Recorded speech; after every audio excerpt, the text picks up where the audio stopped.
চট্টগ্রামে জ্বালানি সাশ্রয়ে সরকারের নির্দেশনা অনুযায়ী সন্ধ্যা ৬টায় শপিং মল বন্ধ রাখার নির্দেশ দেওয়া হলেও তা মানেননি অনেক ব্যবসায়ী।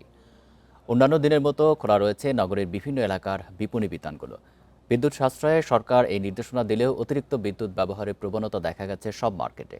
অধিকাংশই মার্কেটের ব্যবসায়ীরা সময় পরিবর্তনের দাবি জানিয়েছেন। এ নিয়ে জানাতে চট্টগ্রামের লালখান বাজার থেকে যুক্ত হচ্ছেন সহকর্মী আব্দুল্লাহ রাকিব। রাকিব, কোন কোন জায়গায় মার্কেট খোলা দেখেছেন, কি অজুহাত ব্যবসায়ীরা দিচ্ছেন? আর এখন তো ৮টা পার হয়ে গেছে, এখনো কি খোলা রয়েছে? একেবারে স্বাভাবিক সময়ের মতোই মার্কেটগুলো খোলা রয়েছে। সময় এখন ৮টার কিছু সময় পেরোলো, কিন্তু এখনও মার্কেটগুলোতে সাধারণভাবে যে কেনাকাটা বা দোকানপাট খোলা থাকার বিষয় সেটি এখনও চলছে। 200-র বেশি সার্ভিস ও ফিচারে লেনদেনের সব বিকাশ অ্যাপে সম্ভব। আমরা নগরীর চকবাজার, নগরীর জিসি মোড় এলাকা, ২ নম্বর গেট এলাকা এবং প্রবর্তক এলাকা, যে এলাকাগুলো বড় বড় মার্কেট রয়েছে এবং সেই মার্কেটগুলোতে গিয়েছি এবং আজকে সাপ্তাহিক ছুটি ছাড়া যে মার্কেটগুলো খোলা রয়েছে সেখানে দেখছি আমরা প্রতিটি মার্কেটই খোলা এবং দোকানপাটে মানুষজনও আছে, কিন্তু সেটি একেবারেই কম।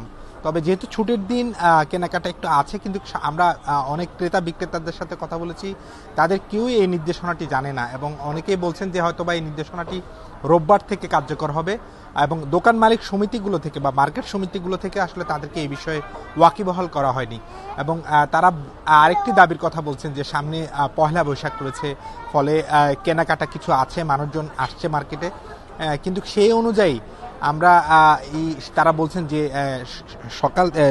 সন্ধ্যা ৬টা থেকে মার্কেট বন্ধ করার যে নির্দেশনা, এটি আসলে পুনর্বিবেচনা করার, এবং তারা বলছেন যে অন্তত বিকেল ৩টা থেকে রাত ৯টা পর্যন্ত হলো এই সময়টিতে, বিশেষ করে বিকেলের পর বা সন্ধ্যার পর মানুষজন তাদের প্রয়োজনীয় কাজ সেরে কেনাকাটা করতে আসেন এবং সেই কেনাকাটার সময়টুকুতে তারা ব্যবসা করতে পারেন সেটির দাবি জানিয়েছেন। আমরা মার্কেটগুলোর ব্যবসায়ীদের কাছ থেকে আসলে জ্বালানি সাশ্রয় কিংবা বিদ্যুৎ সাশ্রয়ে যে তাদের যে সহযোগিতা বা সচেতনতা সেটিও দেখিনি। আমরা প্রত্যেকটি দোকান, প্রত্যেকটি মার্কেটেই দেখছি ব্যাপক আলোকসজ্জা এবং বিশেষ করে স্বর্ণের দোকান বা জুয়েলারি দোকানগুলো আছে এবং শপিং মলগুলোতে আমরা একই চিত্র দেখেছি।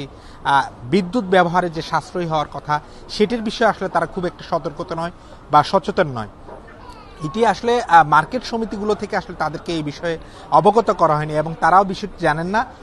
ফলে সামনের দিনের যে সংকট, জ্বালানির যে সংকট, সে সংকট থেকে উত্তরণে তাদের যে সহযোগিতা সেটি আসলে সংশ্লিষ্টরা বলছেন এবং চট্টগ্রামের মার্কেটগুলোর চিত্র সামগ্রিকভাবে আমরা যা দেখছি, প্রতিটি মার্কেটই খোলা। বিশেষ করে যে দুটি নির্দেশনা ছিল, ওষুধ এবং হোটেল ছাড়া, খাবারের দোকান ছাড়া সবগুলো প্রতিষ্ঠান বন্ধ থাকার কথা, কিন্তু সেটি কার্যত চট্টগ্রামের কোনোটিই বাস্তবায়ন হয়নি। চট্টগ্রাম থেকে জানাচ্ছেন সহকর্মী আব্দুল্লাহ রাকিব।